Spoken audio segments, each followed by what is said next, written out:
আচ্ছা, কখনো কি মনে প্রশ্ন এসেছে যে আমাদের ব্যাংক অ্যাকাউন্টের সব লেনদেন কি আয়কর বিভাগ নজরে রাখে?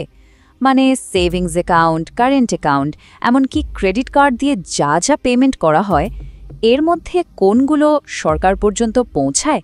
চলুন আজকে এই পুরো ব্যাপারটা একদম সহজ করে বুঝে নেওয়া যাক। তো আসল প্রশ্নটা হলো এটাই, আর এর উত্তরটা হচ্ছে না, সব লেনদেন নয়। কিন্তু হ্যাঁ, কিছু নির্দিষ্ট বড় অঙ্কের লেনদেন যখনই হয় তখন ব্যাংক কিন্তু আইনত বাধ্য সেই তথ্য আয়কর বিভাগকে জানাতে। এখন প্রশ্ন হলো, ঠিক কোন কোন লেনদেনগুলো এই লিস্টে পড়ে? চলুন সেটাই দেখি। আসলে এই সব তথ্যের কেন্দ্রবিন্দুতে আছে একটা জিনিস, যাকে বলে অ্যানুয়াল ইনফরমেশন স্টেটমেন্ট বা এআইএস। এটাকে অনেকটা আপনার সারা বছরের আর্থিক কার্যকলাপের একটা রিপোর্ট কার্ডের মতো ভাবতে পারেন। যখনই আপনার ব্যাংক কোনো বড় লেনদেন রিপোর্ট করে, সেটা সোজা আপনার এআইএসে আপডেট হয়ে যায়, আর ইনকাম ট্যাক্স রিটার্ন ফাইল করার সময় আপনাকে সেটার ব্যাখ্যা দিতে হয়। তো চলুন প্রথমে শুরু করা যাক নগদ লেনদেন দিয়ে। মানে ক্যাশ ডিপোজিট বা টাকা তোলার ক্ষেত্রে এমন কিছু লিমিট আছে যেগুলো পার হলেই আয়কর বিভাগের কাছে অটোমেটিক্যালি একটা অ্যালার্ট চলে যায়। এই স্লাইডটা কিন্তু খুব মন দিয়ে দেখতে হবে। দেখুন, একটা গোটা আর্থিক বছরে যদি সেভিংস অ্যাকাউন্টে 10 লক্ষ টাকার বেশি ক্যাশ জমা দেওয়া বা তোলা হয়, ব্যাংক সাথে সাথে সেটা রিপোর্ট করবে। আর কারেন্ট অ্যাকাউন্টের জন্য এই লিমিটটা হলো 50 লক্ষ টাকা। শুধু তাই নয়, ক্রেডিট কার্ডের বিল যদি বছরে 1 লক্ষ টাকার বেশি ক্যাশ দিয়ে মেটানো হয়, সেটাও রিপোর্ট করা হবে। হ্যাঁ, অনলাইনে দিলে সেই লিমিটটা অবশ্য 10 লক্ষ টাকা। তার মানে এই সীমাগুলো পেরোলেই সেই তথ্যটা আপনার এআইএসে চলে আসবে। আচ্ছা, এবার আসা যাক ব্যবসায়ীদের কথায়, বিশেষ করে যারা ডিজিটাল পেমেন্ট নেন।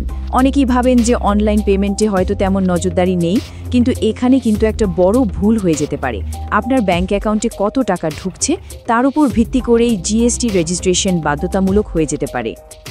নিয়মটা কিন্তু খুবই সহজ। ধরুন আপনি কোনো পরিষেবা দেন, যেমন কনসালটেন্সি বা ফ্রিল্যান্সিং। যদি আপনার ব্যাংক অ্যাকাউন্টে বছরে মোট 20 লক্ষ টাকার বেশি জমা হয়, তাহলে জিএসটি রেজিস্ট্রেশন করাটা আপনার জন্য মাস্ট। আর যদি আপনি কোনো জিনিসপত্র বা পণ্য বিক্রি করেন, তাহলে এই লিমিটটা বেড়ে দাঁড়ায় 40 লক্ষ টাকা। আর হ্যাঁ, সবচেয়ে জরুরি যে কথাটা মনে রাখতে হবে, আয়কর বিভাগ কিন্তু এটা দেখবে না যে টাকাটা কোন অ্যাকাউন্টে ঢুকছে, সেভিংস নাকি কারেন্ট। যদি ব্যবসার টাকা পার্সোনাল অ্যাকাউন্টে বা পার্সোনাল কিউআর কোড দিয়ে নেওয়া হয়, সেটাও কিন্তু ব্যবসার আয় হিসেবেই ধরা হবে এবং জিএসটির আওতায় চলে আসবে। এই ভুলটা কিন্তু অনেকেই করে বসেন। বেশ, এত তো নিয়ম কানুনের কথা হলো, কিন্তু যদি কেউ এই নিয়মগুলো না মানে, তাহলে কি হতে পারে?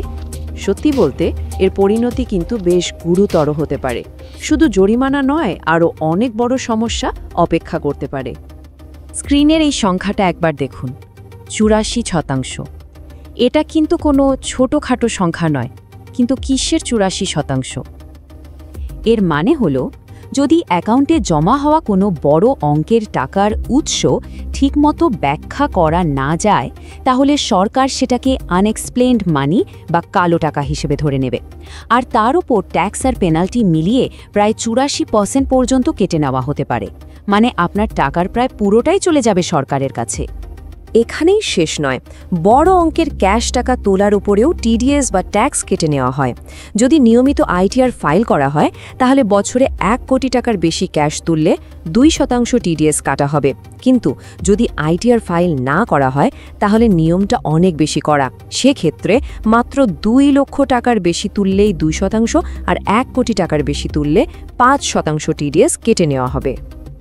আর সবচেয়ে ভয়ঙ্কর যে পদক্ষেপটা নেওয়া হতে পারে, সেটা হলো আয়কর বা জিএসটি বিভাগ তাদের বকেয়া টাকা আদায় করার জন্য সরাসরি আপনার ব্যাংক অ্যাকাউন্ট ফ্রিজ করে দিতে পারে। ভাবুন একবার, তার মানে আপনি নিজের অ্যাকাউন্ট থেকে 1 টাকাও তুলতে বা ব্যবহার করতে পারবেন না। আপনার সমস্ত আর্থিক লেনদেন এক মুহূর্তে থেমে যেতে পারে। তাহলে উপায় কি? এত সব নিয়ম কানুনের মধ্যে থেকে কিভাবে স্মার্টলি নিজের টাকা ম্যানেজ করা যায়?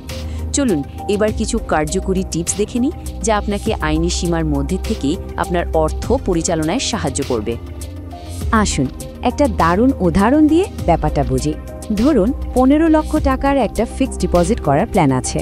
যদি পুরো টাকাটা একটা ব্যাংকে একটা এফডিতে রাখা হয় তাহলে সেটা 10 লাখের লিমিট পেরিয়ে যাওয়ার কারণে রিপোর্ট হয়ে যাবে। কিন্তু এর বদলে যদি দুটো আলাদা ব্যাংকে 7.5 লক্ষ টাকা করে দুটো এফডি করা হয় তাহলে দেখুন কোনো লেনদেনই কিন্তু রিপোর্টিংয়ের আওতায় আসছে না, আর এটা কিন্তু 100% আইনি একটা উপায়। তাহলে মূল কৌশলগুলো কি দাঁড়ালো? 1.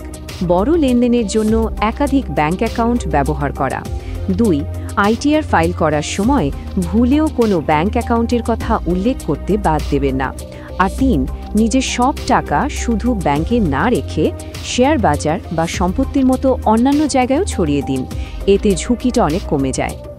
তো সবশেষে একটা প্রশ্ন কিন্তু থেকেই যায়, এই যে নিয়মগুলোকে একটু বুদ্ধি খাটিয়ে ম্যানেজ করা, এটা কি সত্যি একটা স্মার্ট আর্থিক কৌশল নাকি আইন এড়ানোর একটা ঝুঁকিপূর্ণ চেষ্টা? আসলে নিয়ম মানা, নিয়ম পরিচালনা করা আর নিয়ম ফাঁকি দেওয়ার মধ্যে একটা খুব সূক্ষ্ম রেখা আছে। এ ব্যাপারে আপনার কি মত?